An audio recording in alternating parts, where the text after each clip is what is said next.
Hey, and welcome to Vegan Steven's Food for All, where I show you the foods I cook in my vegan kitchen, and you should try them too, because it's good for you, your kids, their kids, and the earth. Before I start today's episode, I want to give a huge thank you to Charlotte is Creative and the Charlotte chapter of Creative Mornings for awarding me a $250 hug grant. These grants are available for creative projects in the Charlotte area, and there's no stipulations on what to do with the money. This means that I have an extra $250 in my back pocket whenever I see an opportunity to purchase something to improve this channel.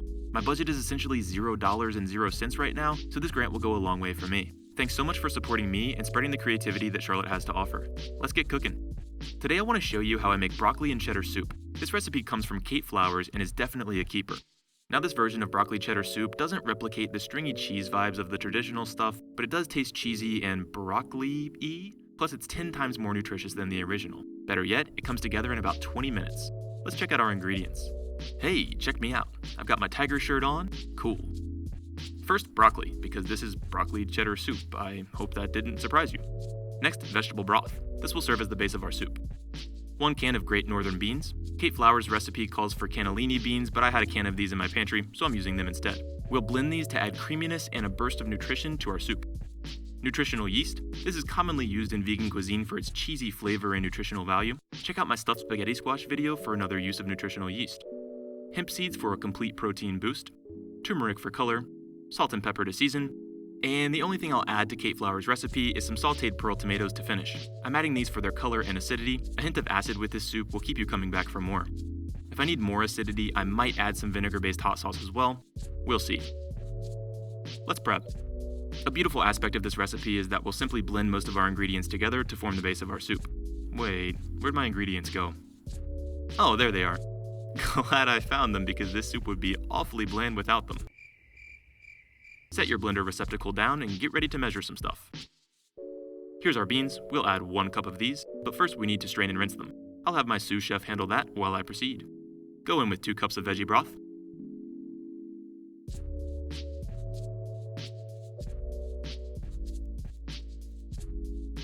One tablespoon of hemp seeds. 4 tablespoons of nutritional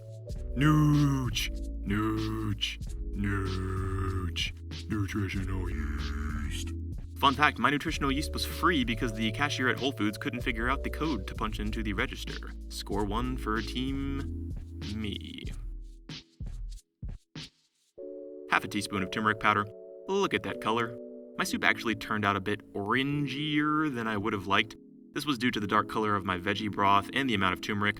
Next time I'd use a lighter colored broth and less turmeric. Maybe a 1/4 teaspoon rather than the half teaspoon I added here. Next, a few cracks of black pepper. And an 1/8 teaspoon of salt. Perfect timing, my sous chef is back with our rinsed beans. We'll measure out 1 cup of these. And in they go.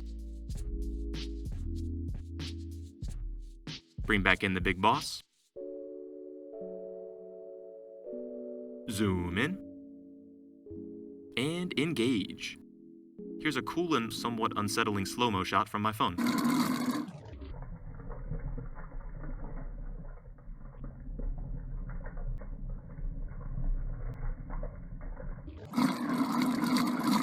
Well, that was interesting. Really let your blender do the work here. We want our soup base super smooth. Once smooth, move your blender receptacle to the side for easy access later. And show Big Boss some love. We love you, Big Boss. Thank you for blending everything. Now to prep our broccoli and tomatoes. We'll save the tomatoes for last because we don't want their water leaking all over our cutting board just yet. Chop off the root end of the broccoli, then pick off the florets. I'm keeping a good bit of the stem on each floret because I'd hate to waste them. We'll be chopping all this down so the stems won't bother anyone. Chop that down. This does not need to be perfect, it's going into a soup. I chopped mine to roughly ½ centimeter chunks.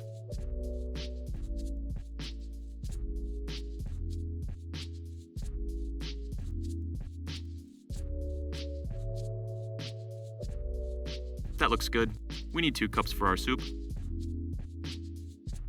Place those in a bowl for easy access later. There we are. And use your leftover broccoli for something else. I don't know, maybe broccoli French toast, or a peanut butter and broccoli sandwich, or broccoli with broccoli sauce. I don't know, knock yourself out. And alas, our tomatoes. I'm quartering mine, but you could do whatever you wanted with them. We'll briefly saute these to enhance their color and develop their sweetness. Set those aside. And over to the camp stove we go. Here we have a saucepan to the left for the soup, and a saute pan to the right for our tomatoes. Place both pans on medium heat and drizzle some oil into your saute pan. Now this soup is awesome because it's so easy to finish up. Into the saucepan with our soup base, and in with our prepped broccoli. We're bringing this to a quick boil before we cover it and simmer for about 5 minutes. My saute pan is nice and hot, so in with our tomatoes. Here's some nice sizzle. I love some nice sizzle.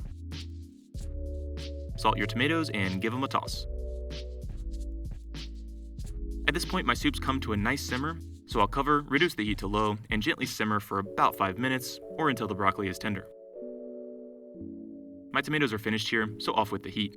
Total saute time on these was about 4 minutes. My soup's been simmering for 3 minutes, so I'll stir it and check it out. It was a bit thin for my liking. When I think broccoli cheddar soup, it seems like it should be thicker than this. No worries, I'll leave this to simmer uncovered so it will reduce and thicken. I suggest you do the same. Taste. Mine could use some acidity and some kick, so I added a dash of hot sauce. Mine also needed salt, so I added a tiny pinch. Taste again. More salt for me, but you do you. It's been 5 minutes now, so I killed the heat and continued seasoning to taste. A bit more salt. In total, I'd say I added a full teaspoon, but you should season to your own taste. Now mine still needed some acidity. I could tell because when I tasted it, it was a bit flat and sort of hung around on my palate. I didn't want to add more hot sauce because the spice level was fine, so I went for white wine vinegar instead and added about a half teaspoon. I somehow lost my footage of this, but trust me, it happened. All set, so I'll cover until we plate. Let's plate. Into the center of a bowl with a few ladles of our soup, being careful not to spill over the edge.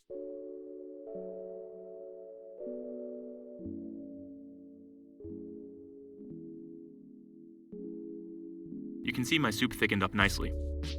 Now for our tomatoes. I'm gonna hand tomato duty over to Ange because plating sorta stresses me out.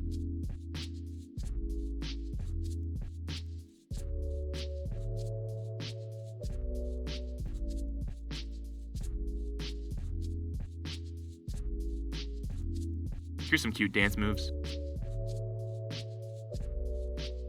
Looks like we're restarting here.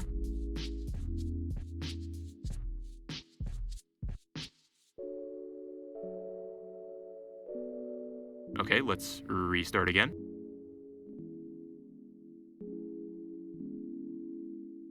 One more time. And Ange quits. Let's just put them on top like this and eat some soup. All in all, this was a nice soup. Changes I would make would be to add less turmeric and perhaps a bit of oat or almond milk for extra creaminess.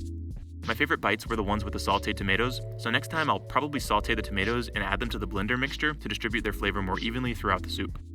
If you wanted to up the cheesiness, you could always toss in some shredded vegan cheese. And oh yeah, this soup contains a whopping 34 grams of protein.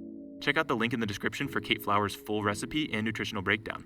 Total cost comes to just $5.55 for 2 servings. That makes each serving $2.28. Support me by subscribing to this channel, telling a friend about it, sharing on the social medias, and consider becoming a patron for as little as $1 a month. Thanks.